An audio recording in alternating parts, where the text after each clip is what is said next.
இஸ்லாமிய மார்க்கம் என்பது மூட நம்பிக்கையை அடியோடு வேறறுத்த ஒரு மார்க்கம். இஸ்லாத்தினுடைய எந்த இடத்திலும் மூட நம்பிக்கை இருக்கவே இருக்காது. அத்தனை பெரிய தெரிவார்ந்த அறிவுபூர்வமான ஒரு மார்க்கம். அதே நேரத்தில் இன்றைக்கு முஸ்லிம்களில் சிலர் இஸ்லாத்தினுடைய அடிப்படைகளை சரியாக விளக்காமல் அவர்களே மூட நம்பிக்கையை உருவாக்கக்கூடிய வேலைகளை செய்து கொண்டிருக்கிறார்கள்.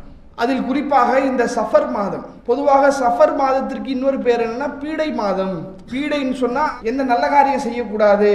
உதாரணத்துக்கு இந்த மாற்று மத சகோதரர்கள் ஒரு மாசத்தை வச்சு ஒரு ஆடி மாசம் வைங்களேன், ஆடி மாசத்துல கல்யாணம் பண்ணக்கூடாது, நகை வாங்கக்கூடாது, ஒரு நல்ல காரியங்களை செய்யக்கூடாது என்றெல்லாம் எப்படி அந்த மாதத்தின் மீது ஒரு நம்பிக்கையோடு நற்காரியங்கள் அந்த மாதத்தில் செய்யக்கூடாது என்ற புரிதலில் அவர்கள் இருக்கிறார்களோ, அதுபோல முஸ்லிம்களில் சிலர் சஃபர் மாதம் என்பது பீடை மாதம், அந்த மாதத்தில் கல்யாணம் வைக்கக்கூடாது, நல்ல காரியங்களை நடத்தக்கூடாது, அதில் நம்ம எது செஞ்சாலும் அது நமக்கு உருப்படாது என்கிற மாதிரியான ஒரு புரிதலில் இருக்கிறார்.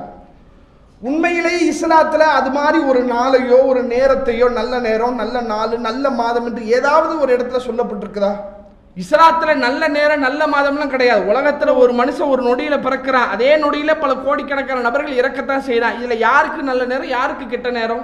அப்ப எந்த புரிதலில் இஸ்லாத்தினுடைய மகத்துவத்தை விளங்காமல், இஸ்லாத்தினுடைய தனித்தன்மையை புரியாமல் இன்றைக்கு முஸ்லிம்களில் சிலர் இது போன்ற மூட நம்பிக்கையை செய்து கொண்டிருக்கிறார்கள். இது யாருடைய கலாச்சாரம்? இது இஸ்லாத்தில் சொல்லப்பட்டதா?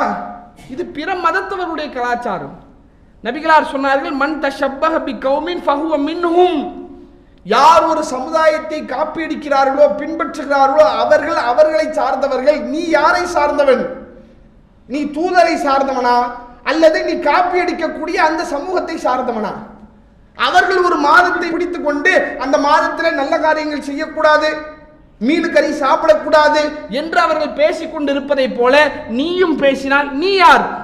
நீ முஸ்லீம்னு சொல்லிட்டு இந்த பேச்சை பேசாத. முஸ்லீம்னு சொல்லிட்டு இந்த மாசத்தில் இதை சாப்பிடக்கூடாது, இந்த நல்ல காரியம் செய்யக்கூடாது நீ பேசாத. ஏன்? அப்படி சொல்வதற்கு கூட நீ தகுதியற்றவன், தூதரை பின்பற்றாதவன். அப்ப நபிகள் நாயகம் ஸல்லல்லாஹு அலைஹி வஸல்லம் அன்னவர்கள் இந்த மார்க்கத்தில் எந்த இடத்திலும் மூட நம்பிக்கையினுடைய வாசலை இழுத்து மூடக்கூடிய ஒரு மார்க்கமாக இந்த இஸ்லாமிய மார்க்கம் இருக்கிறது. அந்த மார்க்கத்தில் இறைவன் நம்மை இருக்க செய்ததற்கு இறைவனுக்கு அதிகம் நன்றி செலுத்த வேண்டும்.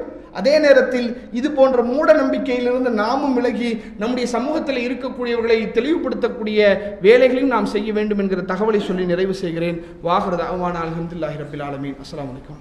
அல்லாஹு அக்பர், அல்லாஹு அக்பர்.